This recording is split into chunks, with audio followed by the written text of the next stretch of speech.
Hey, good evening everybody. Welcome to the meeting of the Haverhill Town Council on the Tuesday the 25th, no, it's Monday, sorry mate, Monday the 25th of September 2023. Just would like to please note that this meeting is being recorded by the Town Council and where possible live streamed on YouTube. Please note the recording device is sensitive and the live stream may be recorded by third parties, so do not say anything you do not want recorded. If necessary, I will direct all recording in the room and the live streaming to be stopped, but generally I want to avoid doing that. So we will normally record everything except any item taken in closed session. Members of the public may also make their own recordings, but must follow our rules for doing so, including stopping recording when requested. Whilst we do not accept anonymous speaking at the public forum, members of the public who wish to speak but do not want their name published must please indicate this before saying your piece. Thank you. Okay, first we'll start to find out item 5 on the agenda. Mr. Charlton Ford's not actually here yet, so we're hoping he'll arrive sometime before the end of the meeting, in which case we will skip over that item when we come to it, with your permission. Thank you. So the first item on the agenda is apologies for absence. Chair, we have apologies from Councillor Burns, Councillor Cox, Councillor Crooks, Councillor Davidson and Councillor Mason. And also County Councillor David Roche and County Councillor Heike Sauer with no apologies. Thank you. Item 2 is the declaration of interest and requests for dispensations. So it's for any members to declare any interest they may have on items on the agenda and agree to end dispensations to stay. So do we have Councillor Green. Yeah, item 7, the grant applications. I'm the chair of trustees for the Haverhill History Group, so I will leave the room for that item. Okay, thank you very much. Agenda item 3 is the minutes of the meeting of the Town Council held on Monday the 17th of July 2023. So to confirm the minutes, that they are a true record. So hopefully you've had the opportunity to read those minutes. They're on screen now.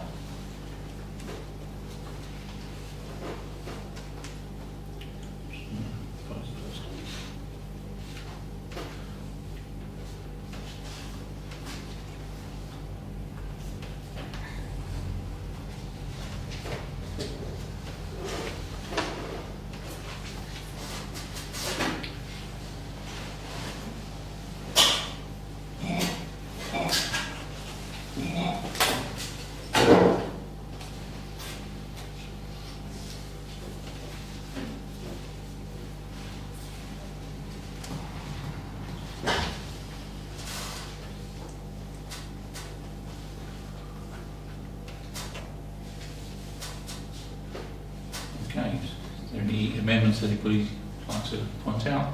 Any inaccuracies? No? Okay, so can I propose a true record? Councillor Liz Smith, seconder, Councillor Brown. Right. All those in favour? That's carried, thank you. Item 4 is to note progress of any actions arising from the minutes not covered by this agenda.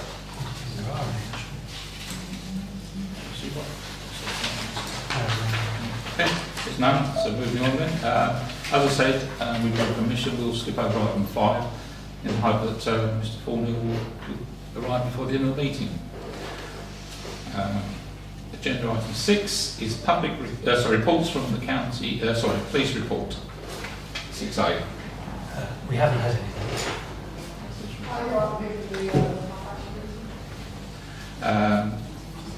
Item 6B is the county councillors. They would have received your report from Councillor Mason. Obviously he's not here to address any questions to, but has anybody got any comments on his report? Councillor Brown. Yeah, just one on the potential closure of the lay-by and bypass.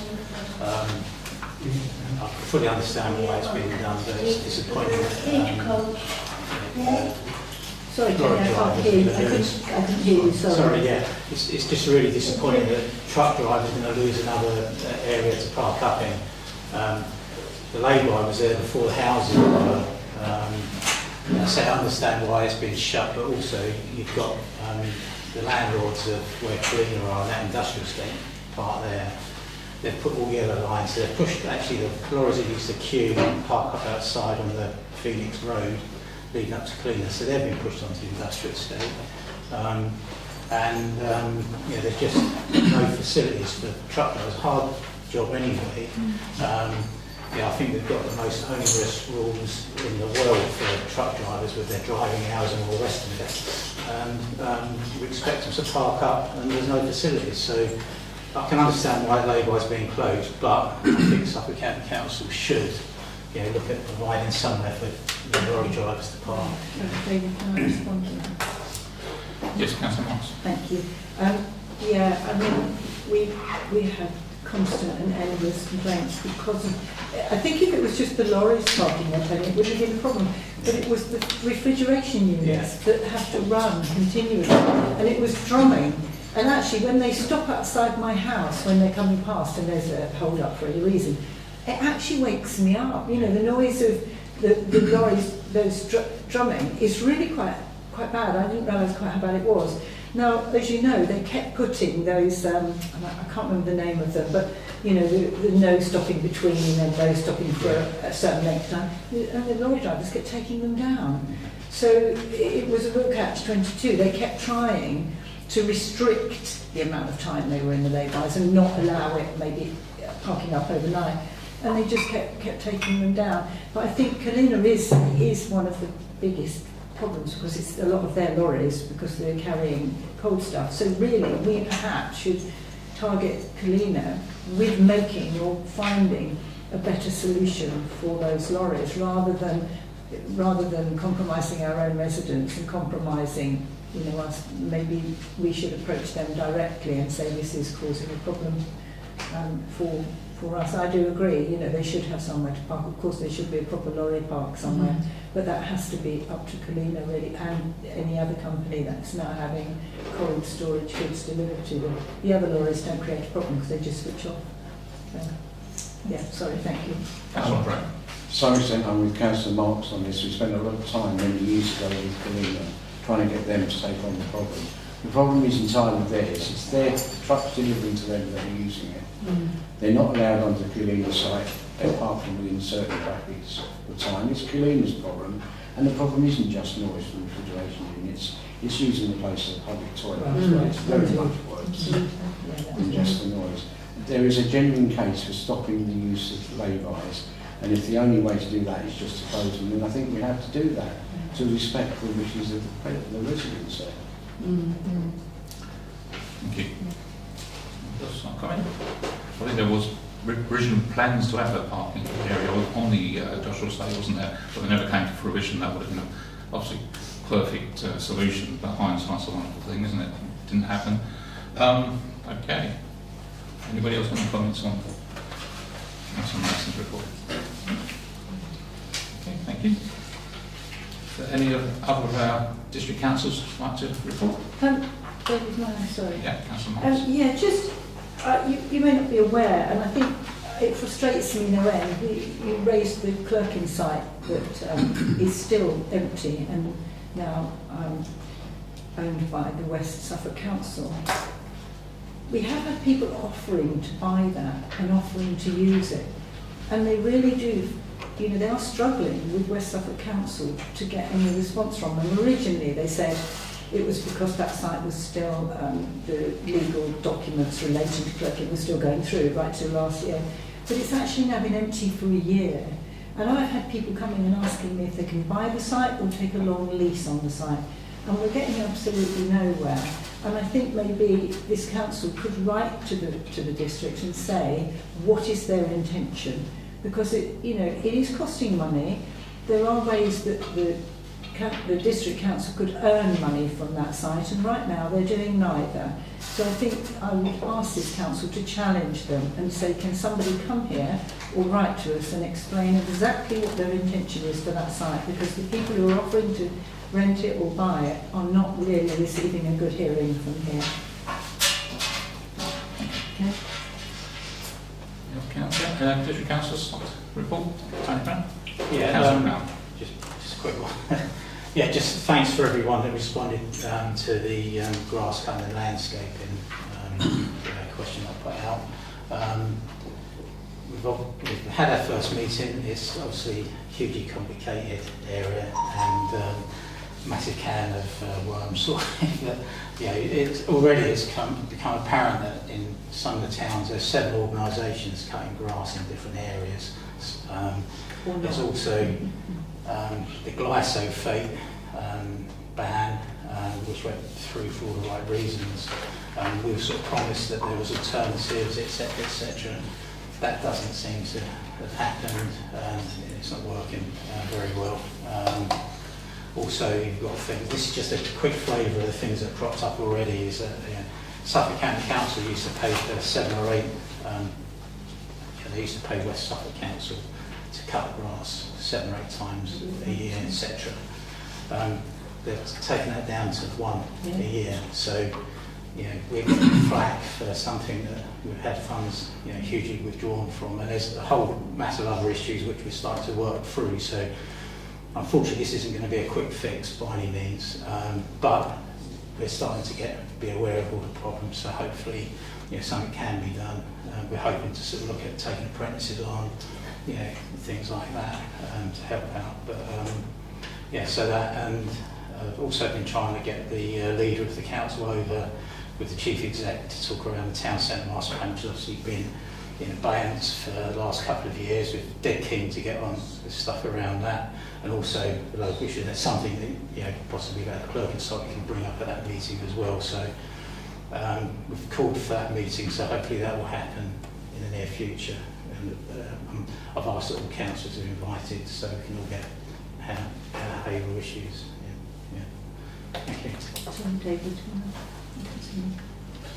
Any other councillors want to talk first before I come back? Oh, sorry, I was just going to reply to that one. Yeah, just in reply to Councillor Burns' report, Vixen Park, and also at the Planning Working Party, Town Council, it was mentioned.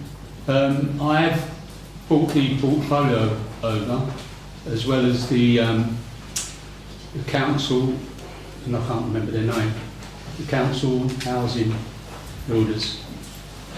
Barley Homes, that's it, thank you. Yeah, Barley Homes, they came over as well to look at the site. It's a real eyesore. They've gone back to look into it, to see what they can do. The price was enormous that they wanted for it, the private owners, and they're still looking into it. I did mention about what Colin mentioned about what was it, Colin? The Compulsory purchase. Was it compulsory purchase? Yeah, the compulsory purchase, but it's another wording for it, wasn't it, that you mentioned to them, and they're going to look into that as well. So it's sort of waiting to find out really what they said. That's Mark, sorry. So it's back really to Tony's. I just wonder, Tony, as you're aware, there was originally a discussion with Haverhill about either party taking on the entire responsibility, and Haverhill at that time, but that was before the new manager, before Andrew Smith. Yeah. Before he came, our old chief executive had a discussion with them about a deal where one paid the other to do the whole job, which made an enormous amount of sense. And I wonder if we could re-engage that conversation and perhaps ask Haverhill to come here and say why they would be reluctant to do that, because to me it just makes a huge amount of sense. So, because at the moment the biggest complaints we get are why has the front of my house not been cut? And it's almost to a line at times, which is truly absurd. The other thing was, when we were at the IT training the other night, which I have to say I attended reluctantly because I didn't want to go, but it actually was quite useful. They did show us, and although I found it remarkably difficult to find, the mapping on the net where you can actually see who owns what. Now I find it really difficult to find, and I wonder if we could, when you're doing your challenging, if we could have a link, instead of having to trawl around on a complex site to try and find the mapping. Because when you're outside with a resident who wants to know if that bit of grass, at the moment we're trying to find the bit around the church, around the market square, is covered in weeds. We don't know if it belongs to the church or West Suffolk. I've emailed Damien, not getting a response. I can't find it because I can't find the map again. So if we could have a link to that. And finally, I knew that West Suffolk agreed that we would phase out glyphosate and I understand absolutely it is quite damaging to human beings. But I thought there was a discreet use of it, so that on areas where you wanted to really destroy problems for quite a long time, so we could have a discreet use of it around where it's damaging buildings and things like this. Could you just ask whether that's still possible? Because obviously there are areas where you've got to use something quite robust, like weed oil, you know, in order to actually keep those weeds really at bay. Otherwise, we're just, you know, otherwise if you don't knock them down hard and really get rid of them, you're creating a bigger problem. So I think there was some agreement for discreet use of it, not a total ban. But, you know, I accept that we should massively reduce the use of it. Thanks, Tim. Thank you. But they're all sort of items that will come up on part of the working group's discussion. So, Councillor. Yeah, if Tony could take some of those forward. Yeah, just on the mapping system, Margaret. If you go onto your West Suffolk Council laptop onto the internet, the home page that you get, there's a menu bar at the top and it's got GIS mapping system. It has, but when you go into that GIS mapping, it doesn't show you, there's two ways of looking at it. One way is really good and really detailed, and the other one isn't.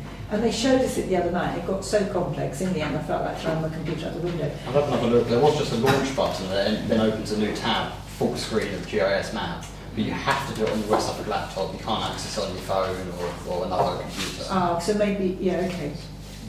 But it was complex. But if we could have a link to that, it would not help, really. It's not exactly confidential, is it? Well, I don't think you'll be able to get it if you're not a West. Yeah, it's only on the West Suffolk. There is a public version, There's a but it hasn't public got the version, layers that you've access to. Okay, yeah. Chair, sorry. Yeah. Just on the clerking side, did you want me to write to the Manager of Property Services of West Suffolk?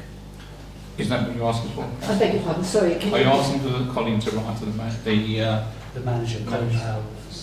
Yeah, with regard to the clerking site.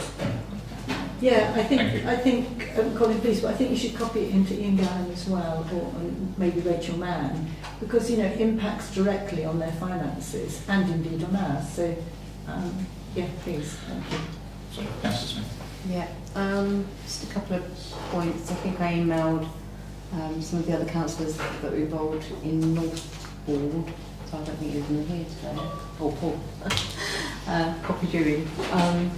There was a lady that was asking about the possibility of having toilets in the region of Howe Road, Skate Park and that sort of area, which I completely understood the reasons behind that, and I have made inquiries with Colin, and I was going to talk to the West Suffolk tomorrow, the portfolio holder, and see if there's any mileage in it, basically. But it does, initial thoughts are that it would be very expensive. But I didn't want to just say outright no, we're not going to go down there, down that road. So I'm just making inquiries really, and I'll keep you informed. The other thing is, and using, because Dave showed me how to use it, that GIS mapping system on the computer, we found out that there's some overhanging trees that are hanging over into a residence garden in Glans. Close, yes. I couldn't remember if it was a close or what it was. So, but that is Haverhill housing land, so we're chasing that up with those. But yeah, it was quite useful in telling us what land it was. Thank you. So add to that, I've been speaking to members of Golden who are obviously looking for a place to go once they get kicked out of the Unity Partnership, and that's going to be the same for a lot of our organisations in the town who are going to be homeless. Parkings might be an ideal place for them, but we'll see. Okay, thank you very much. Just a quick thing about the market update. You see the cycle positioned, you come down the... Yeah. We've got one in the plaza as well, and there'll be two more coming in town, a little bit of advertising for the market. Boat tailors come down and visit the market, this, that, and the other. They've got a meeting tomorrow morning, him and Mark Walsh, etc., and Sharon Wilber, where I think the control of the market situation has changed. Hopefully it will. Where growth maybe take over more control in the market and more advertising, etc., because as you see, our market's dying, and that's that, you know. And Brandon, and this is another something, they've come from 5 stalls to 12 stalls in a matter of 5 weeks. With a bit of advertising, etc., etc. You know, and so hopefully in the future, it's a long process I know, but we'll know more tomorrow when they had their meet, see what the next stage is. But it needs something. So where is the meeting? What's happening? No, it's up the what do you up the hub, yeah. Oh, okay. What do you, I just ask you, what do you think about the placement of those lights? I mean, there's one around the corner there, which, okay. I wondered. I wondered they're there. Right, okay, thank you. It's quite secure. Town councillors matters to report. I've seen that item on the agenda before. I thought it might be worth putting in, as to be fair, councillors have started doing it some months earlier anyway, so I thought I might as well formalise it. Okay. So have any town councillors got any matters they'd like to report? Fair enough. Each one sent something out, didn't they? So 6E, then we've got members of the public will to make statements or questions at this time. So do we have any members of the public who would like to speak? Mentioning I'm from Stagecoach. Oh, okay. In that case,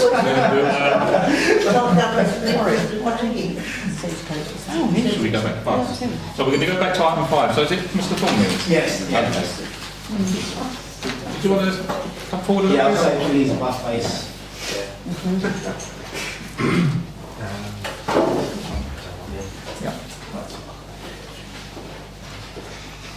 Anyway, welcome. That's okay. We were going to make a joke about 2 turning up together, but we won't. No, my boss at college is away. So yeah, I'm supposed to introduce myself. So Charles Thornhill, so I'm head of commercial at Stagecoach. It involves lots of things, ranging from buses all the way through to doing our budgets and reports and things like that.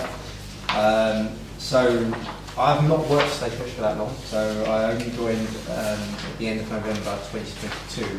So your network, as it is now, is the only network in Haverhill that I've been familiar with as my time at Stagecoach. I believe it was slightly different before with the way the buses worked.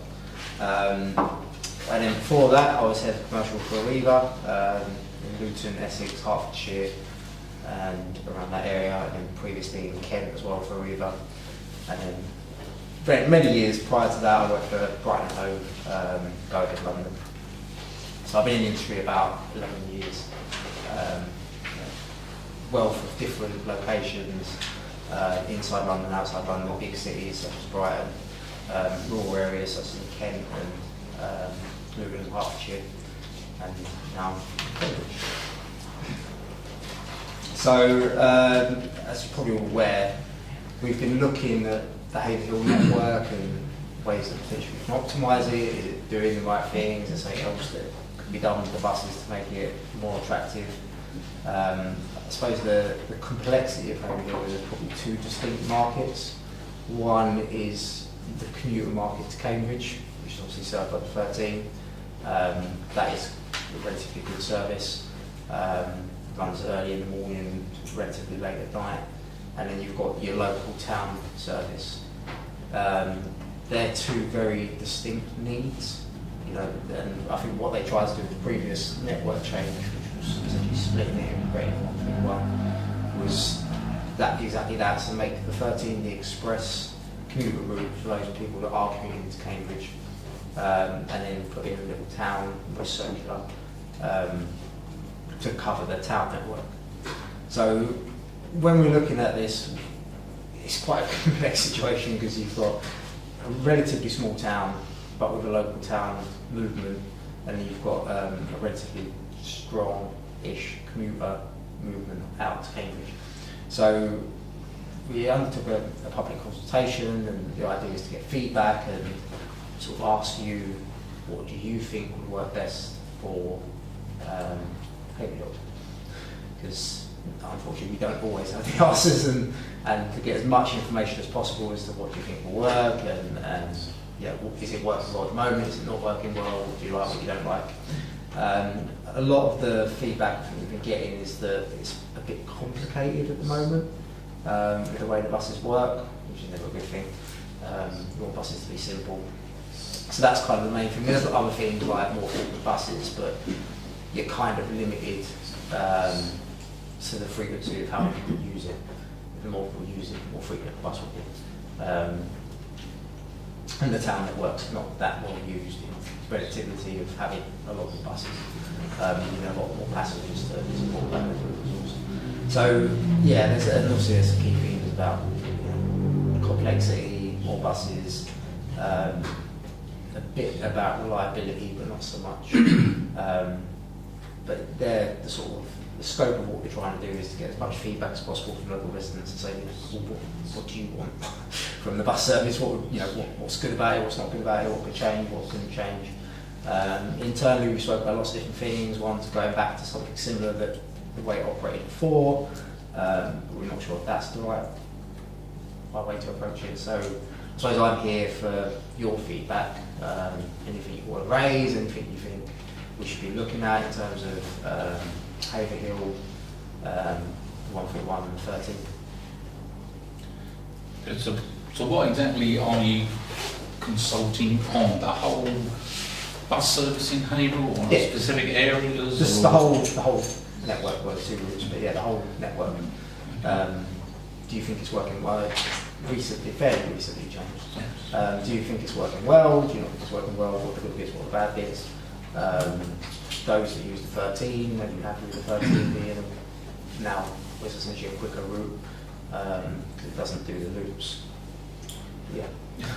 So when we set this up with David Bowden, who's the business development manager, Yes. The discussion he said we were going to have is about how we can help you with your public consultation. Yeah. So not to ask us yet, because obviously until we hear from the public, Yes. we're not in a position to comment yet. Yes. So that's our understanding of why you're here tonight, is to ask for help.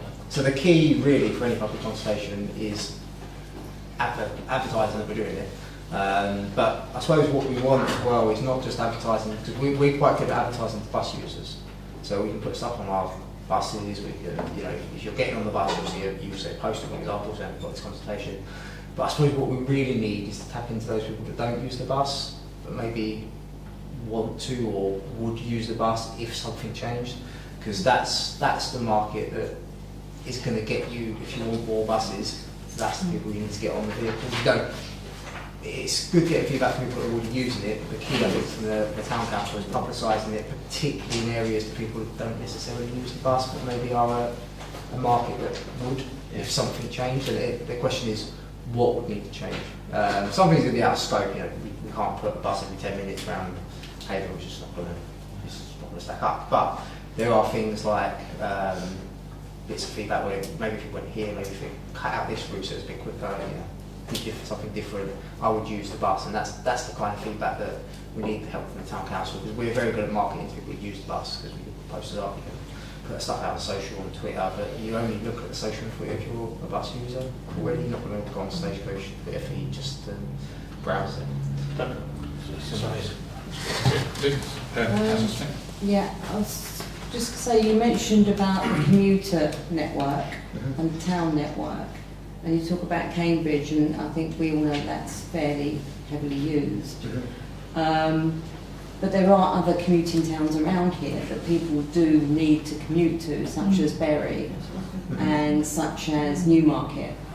So there are some major towns around that I think is not serving us well. So I think to widen the scope of that, I got the feeling when you said it earlier, you were thinking about just 2 networks, but I do think it needs to be much wider. Yeah, I think especially for the non-bus users, those kind of conversations are particularly key. So, for example, we get quite a lot of feedback from people who don't use the bus to say, I would use it if the service to Newmarket, that's where I work, for example. And we get quite heavy feedback on that. That's the sort of thing we can then take to county councils and say, we've got this consultation, we've got quite a decent amount of feedback that there potentially could be a demand for a service to here. work together, potentially part fund it for 6 months to see how it goes and that sort of thing. So yeah, things like that are not off the table. They're harder to achieve because putting on brand new routes is a huge investment in terms of capital investment. Just put it out there, the cost of putting a bus on the road loosely, depending on what the bus does and how long it's out for, but you're looking anywhere between 130 to about 170 grand a year, just in driver's fuel and maintenance of the vehicle. It's not including the capex of the vehicle, because we capex it, so although we buy a vehicle for about 200 grand, we spread that cost over 15 years, so actually per year the cost isn't that high, but the actual cost of putting on the road in terms of fuel, drivers, maintenance is anywhere between 120 to 170 grand a year, depending on what the bus does, how many miles it does. So new routes to somewhere is a huge investment, but it's not out of scope because local authorities have pots of money that we can draw and things like that to kickstart those sort of routes. Just to add to that, actually, I don't know if you're aware that the High Point prison is expanding. Yes. So, and that's going to have a lot more prisoners there, so families visiting, and I mean, they won't necessarily be from Haverhill, but it might be they come into Haverhill and travel from there, but they're with prison officers that probably work in Haverhill. Yeah. So there's going to be an increase in staff in there. So that's, I think, something to consider and perhaps work with the prison to see. Yeah, I mean, it's definitely something we've looked at, the prison. So I've got experience when I was in Kent of services that served actually 3 prisons on one side. And it's a difficult market, prisons, because a lot of people come from quite far away. Well, they have quite a high number of visitors in reality. A lot of them come from quite far afield. So kind of what would be great from a bus service point of view is if you're in the prison, like a prisoner, it's from the local area, because then you get more local people travelling on the buses to visit. So the issue we were finding in Kent is the bus patronage is actually quite low, because a lot of people, whilst there were a lot of visitors in terms of footfall, they were coming from quite a wide area that wasn't necessarily served by the bus service. So it's, we have looked at the prison. Recent But definitely conversations staffing is going to be a lot higher. Yeah, the staff is the key. It's not not so much the visitors, it's the staff. If we can get the staff on the bus, they're working 5 days a week, 5 over 7. They really drive them. I'd say with hospitals. Hospitals are key links for residents, but actually, how often, if you're going to hospital to visit someone or going to hospital for medical need, how often do you go to hospital? Once a year, twice a year. If you're going relatively frequently, you'll get the patient transport provided for you. So actually hospitals, whilst they provide key links, the key for bus services to hospitals is staff. We get the staff on the bus will be viable, and then when the bus is there, you can obviously use it if you're not staffed to visit or use the hospital facilities. But it's not those people in the hospitals necessarily that drive the demand, it's the staff, because it's people working 5 over 7, it's people who have to travel 5 days a week. They're the ones that keep the bus service going, and that enables it there for people to then visit or have the occasional need, unfortunately, to use hospital services. Thank you. Councillor Mark. Yeah, I'd like to expand really on what Councillor Smith is saying, because we are actually, Bury is, we are in Suffolk, and your service to Cambridge is pretty robust really, and of course we are trying to encourage people. It's very, you may not know this, but it's more expensive on the service, on the NHS, if people go to Addenbrooke's.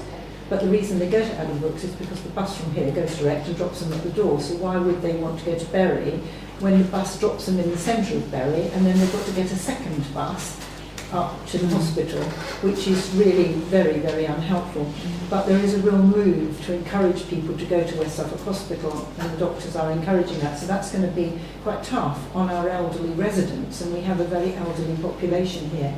Again, they struggle for staff, and an awful lot of people who live here because housing is cheaper than in either Bury or indeed in Cambridge.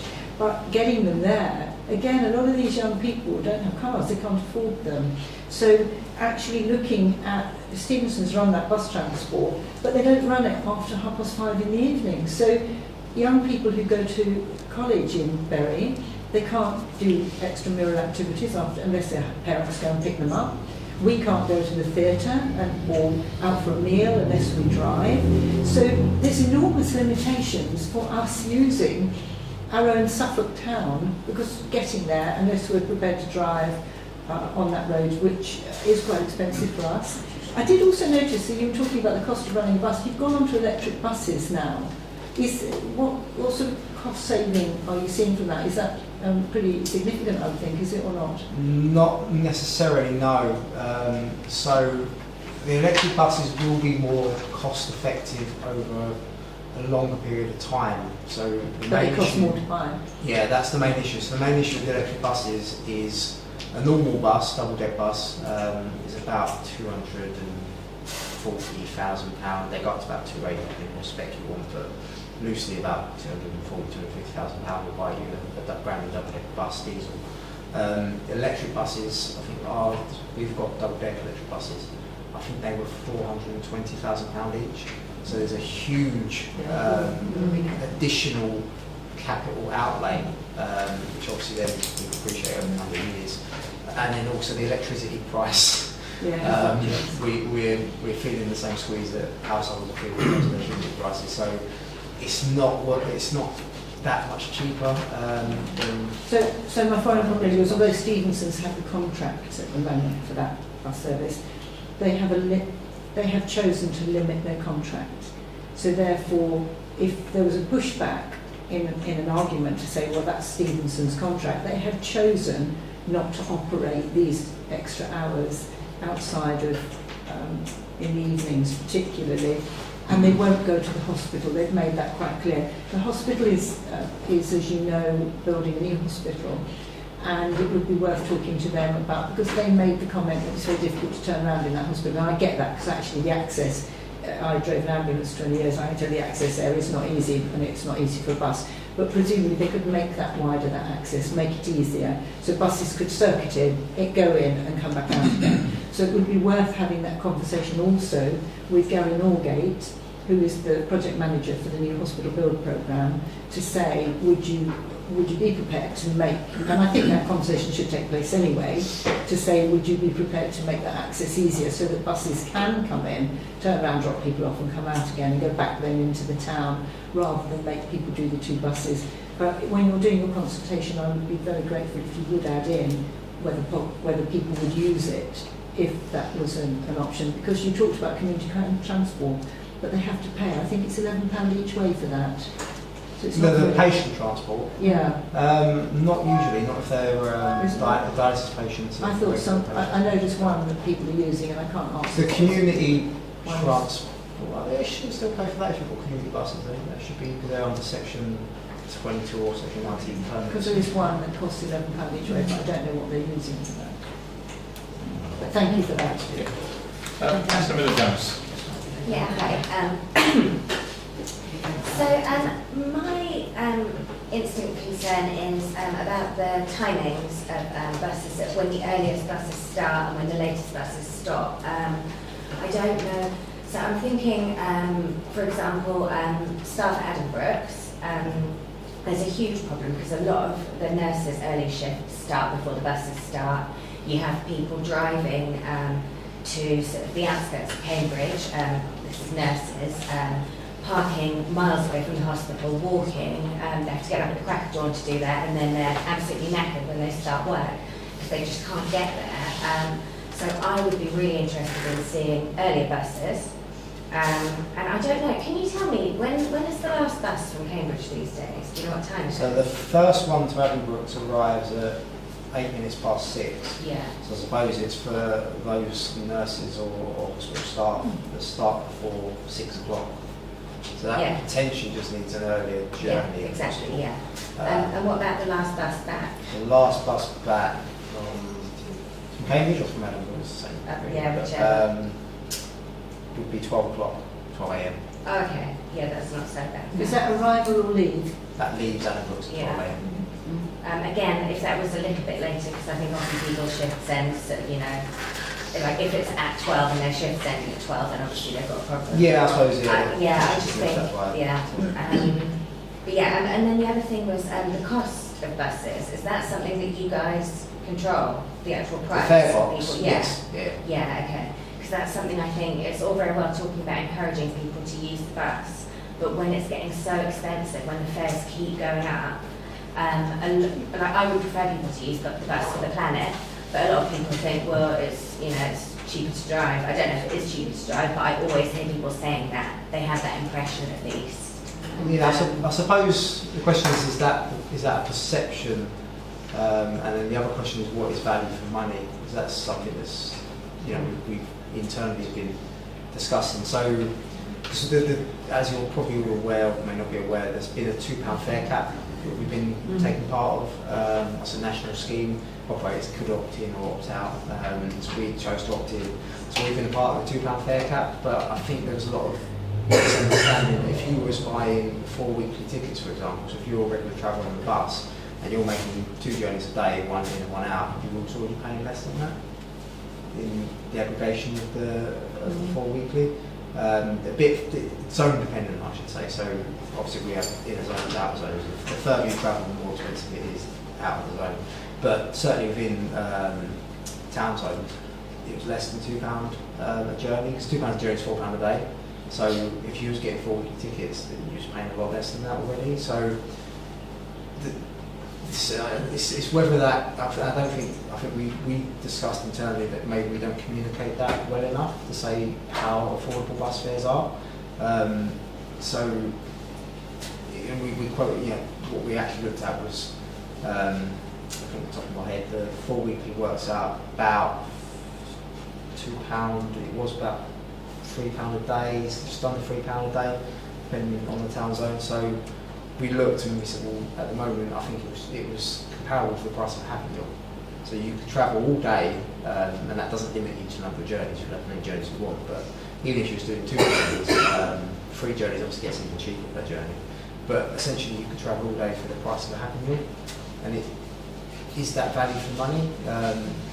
Some people say it is. Some people might say it's not. But I think we took the acknowledgement that maybe we're not the best at communicating how affordable bus fares are if you choose the right fare, and I think that's the key. So I think if you get on and just buy a single and you go from point A to point B, you might know it's quite expensive. But if you actually travel regularly and you buy a 4 weekly ticket, for example, it's actually really affordable in comparison. So I think we're probably not the best at communicating that, and we're changing our marketing strategy to do that a bit more. So our recent fare change, we are sort of pushing that message more as a sort of price per day by ticket type, so you can see just how affordable it is, and trying to get the message across a bit better to say maybe singles might be expensive, but buy period tickets if you're a regular traveller, because it will work out a lot more affordable.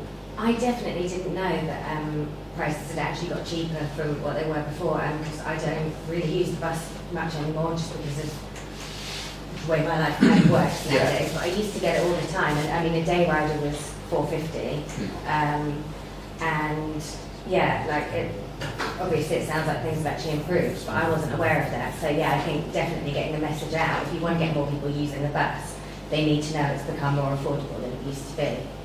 Yeah. Yeah, I was just on the £2 thing.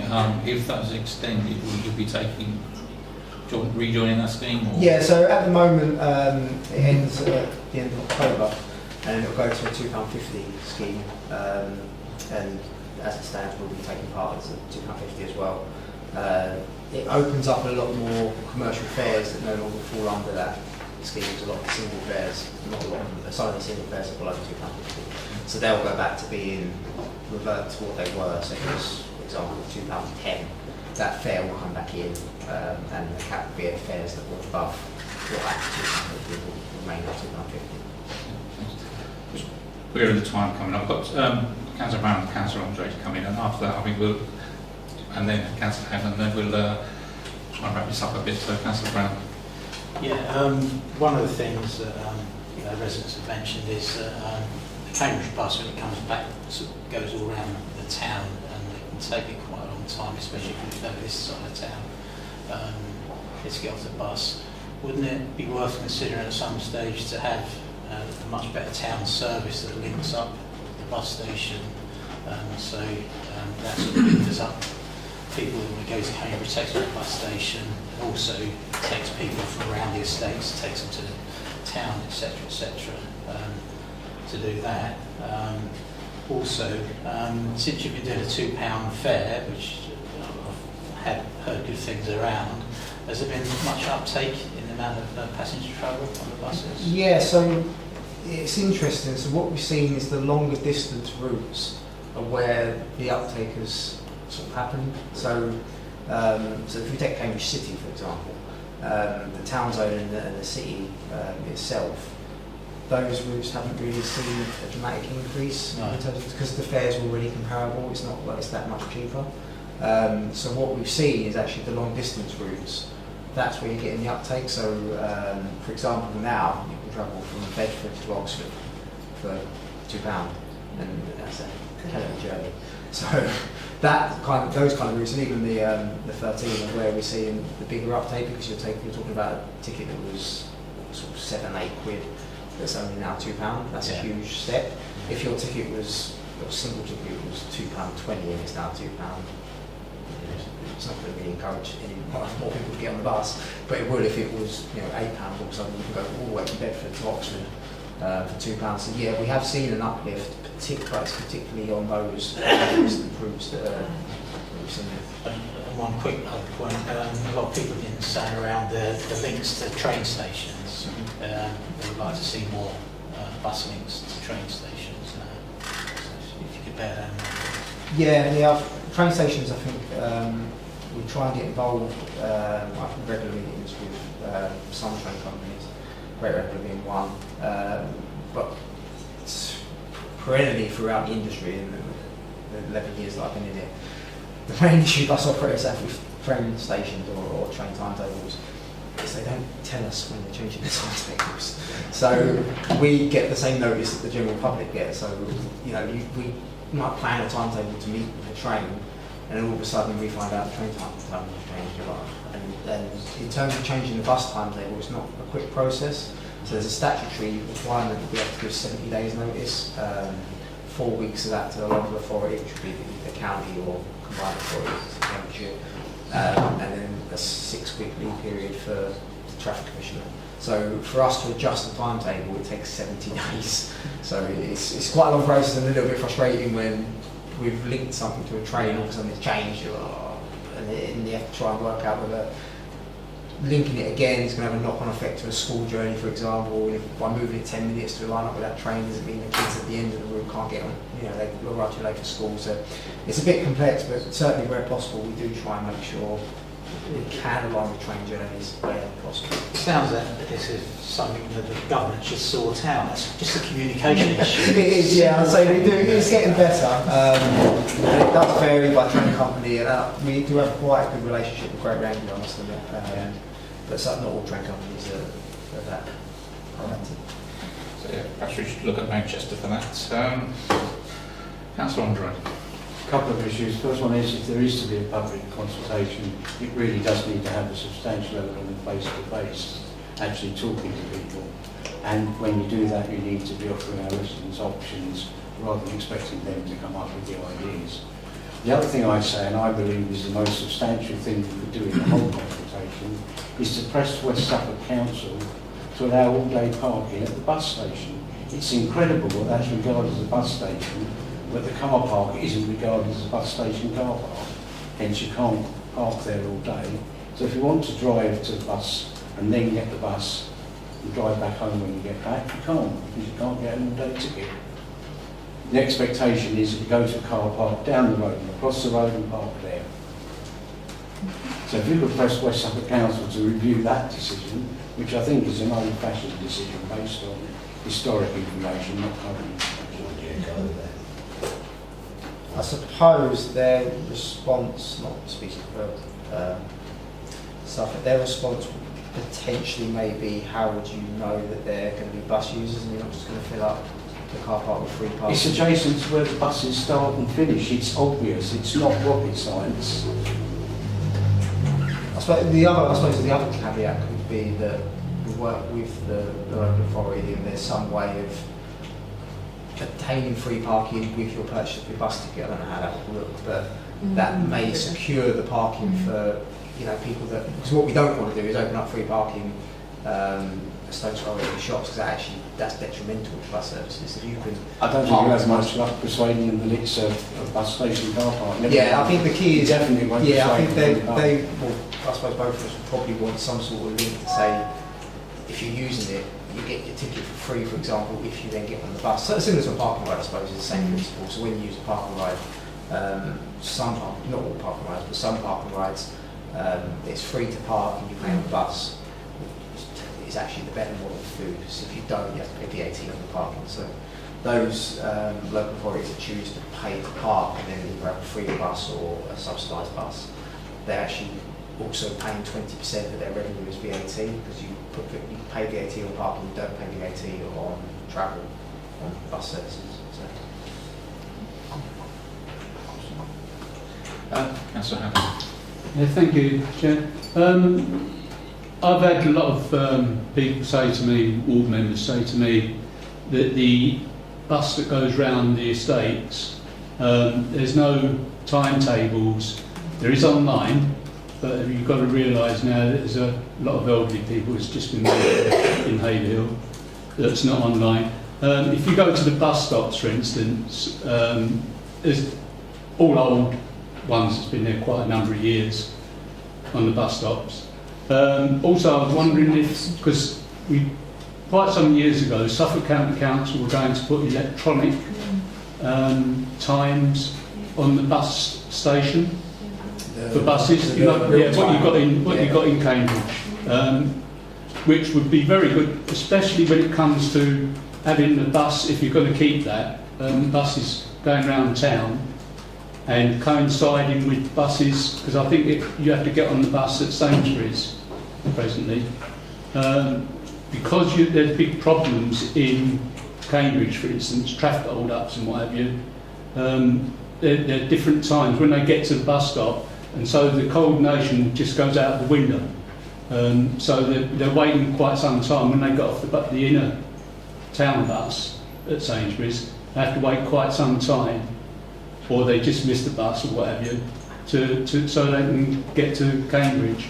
So there's a big problem there, and I'm just wondering if there's any way that you could get these electronic timing devices Yes, I suppose those are within our influence but not within our control. So all of the real-time screens are procured and managed by local authorities.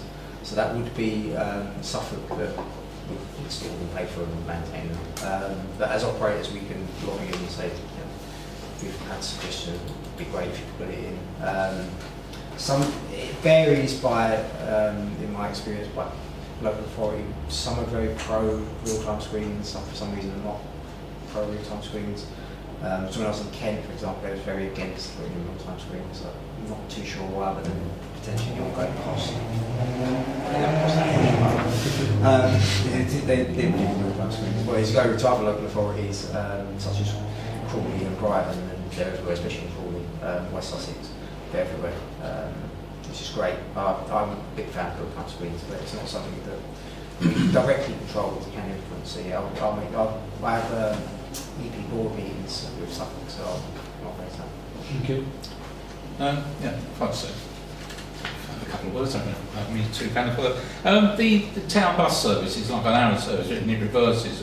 I understand the reason to do it, but the problem is you having to wait 2 hours. If you're leaving to town, you've got to wait 2 hours for you to come back in the same bus. That's a problem. The buses to Keddington, I think there's one in the morning, one in the evening. That's no good to people actually living in Keddington that want to work in Haverhill, and various other towns around Haverhill. And the planned congestion zone, it was anticipated that we would get something like 8 to 10 buses an hour into Cambridge. Obviously, that's been knocked on the head. Have you got any information as to what might replace it? I have no idea. To touch on your point from Cambridge, so Cambridge is a particular problem for congestion. Probably in terms of the areas we serve, Cambridge, Peterborough, Bedford, or we do go as far as Little Kings and Oxford. In terms of quite large conurbations, Cambridge for some reason, Cambridge is by far the worst for traffic congestion the lack of bus priority. They've had a number of schemes that are impacting bus services. So they've got cycle schemes, for example, that have pushed buses away from bus lanes and put them into standstill traffic. So we've got one route in Cambridge that alone has added 10 minutes additional time in the peaks that wasn't there pre-COVID. Yet there's only, in their recent report from CPCA, there's only 91% of cars using the road compared to pre-COVID. So actually that journey should be quicker, it should be longer, but it's because they put in some cycle lanes which have got in as ETROs, which we don't have any objection to, which is got to bear in mind. But that as well as roadworks, there's roadworks out there, I've driven in Cambridge recently, but there's roadworks everywhere. The road surfaces, some of them are needed because some of the road surfaces are like a million crater, but there are roadworks everywhere. So we work quite closely with CPCA, the city, GCP, that you've all, then also got their three-tier political system, which is sort of thing just may confuse matters slightly in terms of getting stuff done quickly. So yeah, Cambridge is a nightmare. We're working with them to try and improve bus journey times and get around some of the congestion. But we find buses going into Cambridge and we don't come out late, so we have to adjust the timetable, put more time in. In some cases, we have to put more buses on the road just to keep the same frequency because it's taking longer to get from point A to point B. So Cambridge is a particular problem with congestion and buses running into Cambridge and getting late to certain things beyond our control, which is slightly frustrating. Thank you. Thank you both for that, Mr. Cornwell. Obviously now that it's about the consultation mainly, and obviously you want to know what ways we can help you with that. Yeah. I'll suggest to the council that if we give Colin delegate authority to liaise with the bus company to discuss how best we can help them. We do have various Facebook pages, websites and whatever, and various social media platforms that we can use. But as I said, that we do also need face-to-face meetings where those that are not particularly literate can talk to people about their concerns. So is council happy that we delegate that authority to Colin to organise it? I propose, Chair. Yeah, proposed by Councillor Panel, second. Councillor Page, all those in favour? Thank you very much. Well, thank you very much for coming. Appreciate your time. And Yep. Sorry, we were up to 6E, which was the members of the public. Is there anybody in the members of the public which would like to speak on any particular item? I would just like to see a town hopper about,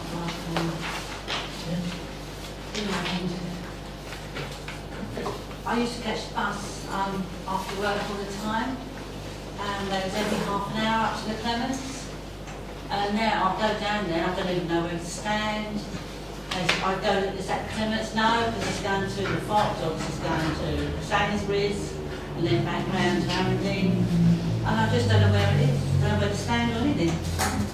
Yeah, thanks. That's exactly the sort of thing that they'll want to hear on the consultation. So watch this space, and we'll advertise it widely. The hopper would be much better, wouldn't it? Yeah, So I absolutely. think that what we're doing is a lot of it will be quite easy to share because it will be simply some publicity. I think essentially our marketing team will put together a QR code that gives you to scan and then go on your phone and access the survey. The other thing I think we'll do, like I suggested, I'll try and arrange some drop-in sessions. Actually, the local flow people that aren't necessarily that tech savvy to I mean, the QR code is really relatively, you just get your phone camera and it will automatically take you there. But I will try and arrange some drop-in sessions, hopefully more than one, where we can just get some local feedback from people that might not necessarily be able to access the QR code. Yeah, I'll let you know now. I'll advertise them and I'm sure around come down and talk to me, and hopefully it's me here, so it probably will be. Thank you very much. It may be helpful if you visit the elderly clubs that are held in Haverhill, like the University of Third Age, some of the Supper Clements and one of the Supper Chaucer. Because they're the people who use the bus service. We're, as you know, Paul, we're the next generation who use the bus. And I don't want to be stuck in this town, with nowhere to go. So we really, this is the main reason why I'm here, it's purely selfish. But I think you really need to speak to the people who currently use the bus to see what their requirements are. I suppose for me, I think that's an interesting one. My question would be, I'd rather speak to you. So you say you might use the bus in the future. My question would be, oh well, I do now. You know, what does it take for you to use the bus? You know, why is it not an option for you now? Because it doesn't. I don't work in that part of Cambridge. It doesn't take me to that part of Cambridge. It takes me hours to get to work. Yeah, so I think that's the more, because I suppose there's two sets of bus users. It's those that use the bus because they've got no other choice, and that's because they don't drive, maybe they're slightly older, and then you've got bus users that actively choose to use the bus over cars, over other forms of transport. So it's not just focused on people that have no choice, because that is a limited market, it's a captive market. It's not growing that rapidly. More people are accessing cars, more people are accessing modes of transport compared to previous years. Currently it's increasing, it's not decreasing. And if in areas where it is decreasing, it's other modes have come in, like electric scooters, for example, and other things that are the reason for that. So the market is really to get more bus services, which is what everyone wants. It's tap into the market that people are actively choosing to use the bus, and then it'll be there for those that have no other choice. So I think there is the more exciting thing for me is to talk, you and say, well, you might want to use it in 5 years' time and get you a CTS pass, and it's free at the point of use, and it's that's no why good not? for you. But the key is, well, we do get reimbursement. It's nowhere near as much, but we do get reimbursement for those. But my key is, well, what's stopping you using it now? If it's there, what can we do? What can we change? Why don't you use it now? What can we do to make it more? I work for Cambridge Satchel, I'm wearing in Shelford. So when I'm packed out to work, I get on the bus, I get off on the station road, run up to the station, jump on the train and go to Shelford. But if I have to go to London, I have to run up to the bus, because the bus doesn't go up to the station, and then jump on the train to go to London, which is a nightmare. Yeah. Mr. Bennett. Yeah, I think that all the bus companies that you giving a service to this town, whether it's from here to Bury, St. Edmunds or Cambridge, should have a responsibility and them to have a plate, whereas at each bus company, at each bus stop, whereas it can show what the time is, and it should be onto the bus company to arrange whenever there is any changes take place in those times that they should update them. It can't just I use the bus occasionally. However, when you go and walk to the bus stop, one of them that is nearby, there is no information showing. All you have there is a bus stop. And there's no information plate there showing the time of each bus, where to where and when. And I think that is what's lacking. And it's confusing because a lot of people, we can't realize what the time is. And those who don't have computers, you see, that's what's wrong about the system here. A lot of the big companies seems to take carte blanche of saying, oh, we are into the time of internet and computers and everybody should have it. And disregarding the responsibility that you all should have if you putting on a service as a bus in the town. And I think that's what you really need to do to happen, because it's not everybody have computers, including myself, and I think that People don't but they don't have money for the bus companies. That's the point. They don't understand, so all they want to do is go to the bus stop, have times on the bus stop, what times they're supposed to be there. Okay, before we have a conversation amongst ourselves. Yeah, and they're all very valid points that you're raising, and hopefully you'll get involved with the consultation and in whatever form it comes, and hopefully there will be plenty of opportunities for you to do that. Keep those thoughts on board and bring them out when we need them. Okay, thank you very much. Chair, can I just One thing, if I could take Councillor Andre's point, when he talked about the bus station car park, bus stop car park, it's not even got an option, because I have to walk from my house to the bus stop. That's a long way for anybody living along my road. But that's not really relevant for But it doesn't have an option, no, but it it's- does stop people using it. Even if they had an option to buy a ticket for all-day parking, it would mean that people can actually park there while they get the bus. It used to be, Chair. It used to be all day parking, and they changed it. Under the last parking review, they changed it. Could we not raise that with West Suffolk? We can raise it with West Suffolk, Yeah. that's not a problem. We can do that in our own individual capacities as district councillors, that's not a problem. Thank you very much. I think we really need to move on now. Okay, so we go on to item 7, which is the grant applications for over £2,000. Today it's Haverhill History Group.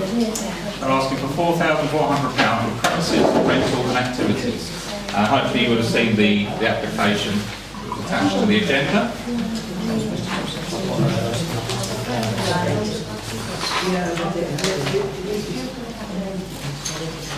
We'll just pause a second for those that want to leave.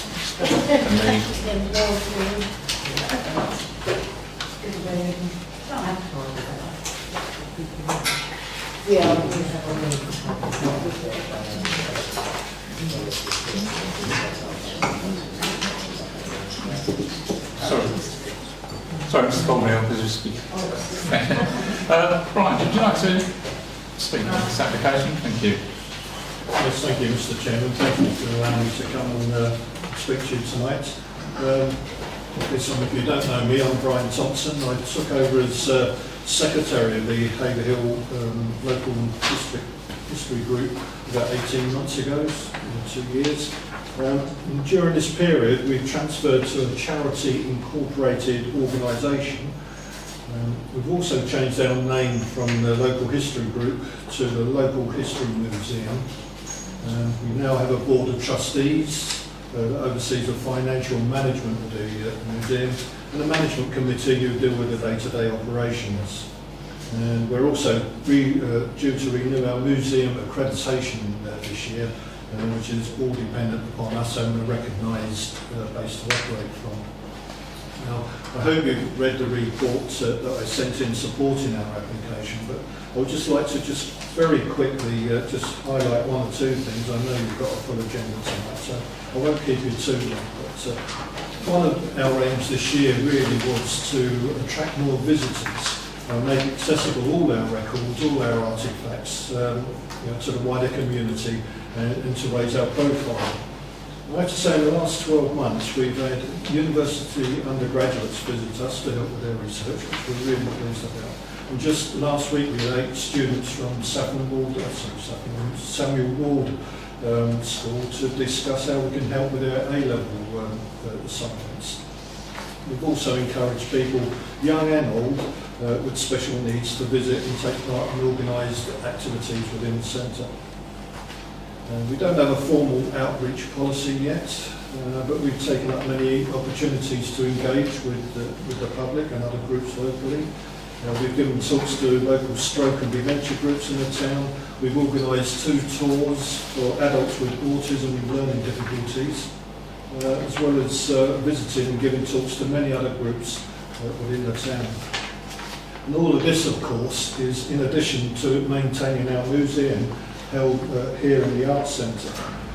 I should take this opportunity to thank all our volunteers who help out. We managed to keep the museum open for at least 4 days every working week. As you're probably aware, the grant that we're requesting in the main covers the annual rental cost of the museum here in the centre. And I cannot say how grateful we are to have this facility here in the Arts Centre, and the support in the past and hope in the future from the Town Council. So that's really all I want to say. I'm here if anybody's got any questions. I'm quite happy to answer any questions, Mr. Chair. That's all right. Yeah, thanks, Brian. As you know, I'm a great fan of the work that you and all the volunteers do, and it's not a small amount of work. You do a huge amount of work throughout the whole year, and got some fantastic events.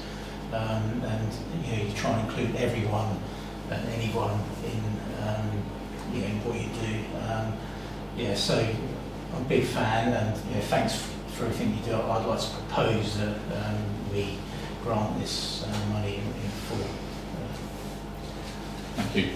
A second? Yeah, I would like to second that. Thank you, Councillor Marks. Second that. Anybody else got any? Like to make any comments at all? All those in favour then? Oh, that was easy, wasn't it? Thank you very much. Thank you very much. Thank you, Brian. Right. Item 8 then is the Mayor's report. Hopefully you would have received it, although it will be a bit late. Have you got any questions? Have to take them.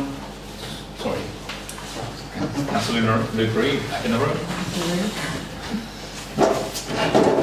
No? Okay, thank you very much. Moving on then, item 9 is One Haverhill Partnership. And to receive a verbal report from the clerk.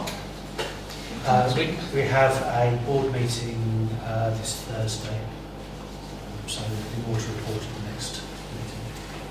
Thank you very much. Item 10, adoption of committee reports. A, the Finance Working Party. To move the adoption of the minutes of the Working Party meeting held on the 18th of July 2023 and any recommendations contained therein. Proposer, please. Greeny, seconded. Councillor Smith. Those in favour? Carried. 10B, Planning Working Party to move the adoption of minutes of Working Party meetings held on the 24th of July, 8th of August and the 5th of August. 8th of July. Sorry, was that? So it's 24th of July, 8th of August, 5th and 19th September. The 19th September. 5th of August. Sorry, I just wanted September, yeah. Okay, as stated on the 19th. the agenda. And any recommendations contained therein. Proposed by Councillor Hammond, seconded by Councillor Brown. All those in favour? It's carried. Thank you. Those should have to be circulated already. They haven't. No, so they'll go to the next meeting. Okay, so we'll skip 10C because the minutes haven't been circulated yet. We'll bring those forward to the next meeting. Same with energy. And ditto with the 10D, the Energy and Sustainability Working Party, again held over to the next meeting. Number 11, the financial matters, to authorise the following payments list, as you see on the agenda there. I have a proposer. Councillor Greeny, seconded by Councillor Smith. All those in favour? Carried, thank you. Item 12, actions taken under delegated powers. Yes, you may recall the discussion and some email discussion regarding the UK funding under Levelling Up. That we were invited to put in some proposals for how we might have a capital spend to support work in the High Street. That was originally done before the election. Then found out over the summer that they decided they didn't like the proposals, which was about improving tourist information, things like that. So they invited us to come up with something different, and Councillor Quinn Cox did some research for you regarding a second digital display down in the Market Square, and that proposal has gone off to West Suffolk. It's worth saying that the total cost would probably be something in the region of 22,000 or 23,000. So we'd have to spend 13 to leverage 10, which wasn't quite the plan. We had to spend 4 to leverage 10 as a minimum. But we haven't heard back to whether or not they're happy with that proposal. And it may be we can work a less expensive proposal than these. Given the very, very short timescales we had available to us, there wasn't much more we could do. So I'm waiting to hear back from West Suffolk, and we'll see where that takes us. So I would suggest for the time being we don't need to make any decision ourselves on whether you want to give that the green light, because we don't know whether you're going to have a set of lights to press anyway. They may say no. So if they come back and say yes, then we'll need to make a decision. I think we can be satisfied that we did have a full frank discussion about what we want to do. And if we don't get it, we don't get it, but hopefully we'll get something from it. Thank you. Thanks, Colin. Just a quick one on that. It's from out of interest. Do you have to pay rates on that? You have to pay rates on it if it's used commercially. Right. So if we advertise businesses on there, then we'd have to pay rates. It's one of the reasons we scrapped the idea, because originally the plan was we would advertise ourselves, but also advertise the businesses on that screen, generate income, which will pay for the next one, and generate income. But that's the model that was being used down in Sidcup. But I mean, they didn't take into account that they'd actually employed somebody to do all the marketing and all the costing and the rest of it. That wasn't in.